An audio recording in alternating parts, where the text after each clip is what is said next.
Hello guys, welcome back to my channel. അപ്പോൾ ഇന്ന് നമുക്കൊരു കുഞ്ഞ് ഇനാഗുറേഷന് പോയാലോ?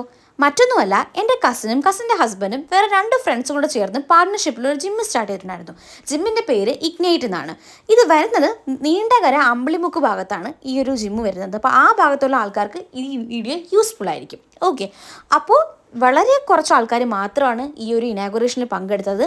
ഇത് ഇനാഗുറേറ്റ് ചെയ്യാൻ വന്നതെന്ന് പറഞ്ഞാൽ നമ്മുടെ മാസ്റ്റേഴ്സ് മിസ് ഇന്ത്യയുടെ വിന്നറായ സുരേഷ് എന്ന് പറഞ്ഞ ഈ പുള്ളിക്കാരനാണ്. ഇദ്ദേഹം അത്യാവശ്യം സുപരിചിതനാണ്. കാരണം നമ്മുടെ ജിമ്മ് അല്ലെങ്കിൽ ഫിറ്റ്നസ് ഫ്രീക്കായുള്ള ആൾക്കാർക്ക് പുള്ളിക്കാരനെ അറിയാമായിരിക്കും. ബിക്കോസ് ആൾ 60 ഇയേഴ്സിലും ഭയങ്കരമായിട്ട് ഒരു ലൈഫ് സ്റ്റൈൽ മെയിൻറ്റെയിൻ ചെയ്ത് നന്നായിട്ട് വർക്കൗട്ട് ചെയ്യുന്നൊരു പേഴ്സണാണ്. When we are seeing his body നമുക്ക് മനസ്സിലാവും ആൾ എത്രമാത്രം നല്ലൊരു ഡയറ്റ് ആയിരിക്കും, അല്ലെങ്കിൽ നല്ലപോലെ ഈ ഒരു വയസ്സിനും അത്രമാത്രം ഈ ഒരു വർക്കൗട്ടിനും പ്രാധാന്യം കൊടുക്കുന്ന വ്യക്തിയാണ്. നമുക്കറിയാം ഇന്നത്തെ കാലത്ത് ജങ്ക് ഫുഡ് എന്നൊക്കെ പറഞ്ഞാൽ അമ്മാതിരി നമ്മൾ കഴിക്കുന്നത്, നന്നായിട്ട് ഫുഡ് കഴിക്കുന്നുണ്ട് അതറിയാം. അതുപോലെ നൈറ്റ് ലൈഫൊക്കെ ഭയങ്കരമായിട്ട് കൂടി വന്നു.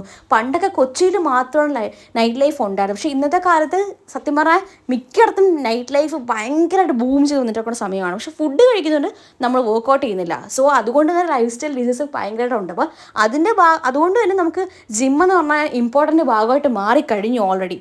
അപ്പോൾ അന്നത്തെ ദിവസം തന്നെ കുറേ അഡ്മിഷൻസൊക്കെ അത്യാവശ്യം അവർക്കായി.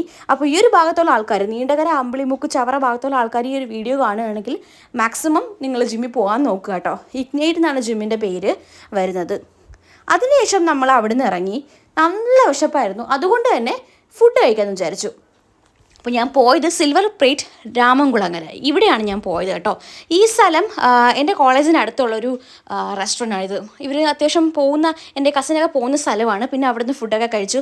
മന്തിയായിരുന്നു, കുറേ നാൾക്ക് ശേഷമാണ് മന്തി കഴിക്കുന്നത്. മന്തി, പിന്നെ മീൻ പൊള്ളിച്ചതും ബീഫും പൊറോട്ടയൊക്കെ കഴിച്ചു. അടിപൊളിയായിരുന്നു, നല്ല ഫുഡ് കേട്ടോ, സൂപ്പർ ഫുഡ് പറയാതിരിക്കാൻ മേലെ. അതിനുശേഷം നൈസിന് അതൊക്കെ കാറിലൊക്കെ കിടന്നുറങ്ങി. പിന്നെ ഞാൻ വീട്ടിൽ പോയി. അപ്പോൾ ഇതൊക്കെയാണ് വിശേഷങ്ങൾ. അപ്പോൾ ബാക്കി നെക്സ്റ്റ് വീഡിയോ കാണാം. Tata bye.